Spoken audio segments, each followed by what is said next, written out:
Ako nga po pala si Bernardo de Apera, 55 years old po.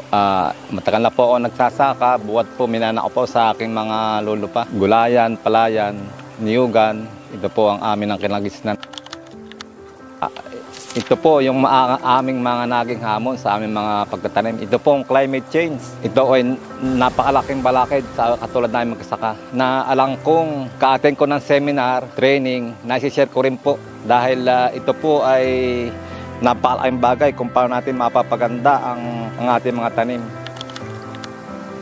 Ako po hindi sumusuko. Sa katulad ko pong farmer, sa aktual ko pong karanasan, hindi naman po mahirap maging farmer. Kumbaga hinahanap-hanap mo po. Sa katulad namin farmer, hinahanap namin yung pagtatanim, yung pagtrabaho. Dahil ito po yung nakakalakas. Mainitan, maulanan, ito po nagpapalakas sa aming mga immune system. Kaya sanay na po kami.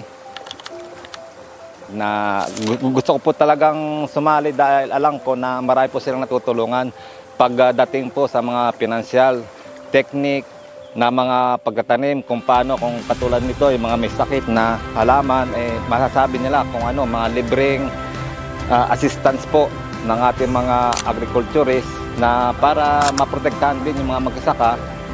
Hindi po ako nagdalawang isip na sumali sa kita. Financing po, unang-una, sila po ay nakapagbigay sa amin ng financing. Po nilang ibinigay ay mga gagamitin namin, mga binhi, mga inputs, saka kung paano po yung mga insecticide, pesticide, ay paano namin mapangalagaan ang aming tanim. Kaya napapaganda po namin ng maganda ang aming mga tanim. Dahil kompleto na po kami sa aming mga gagamitin.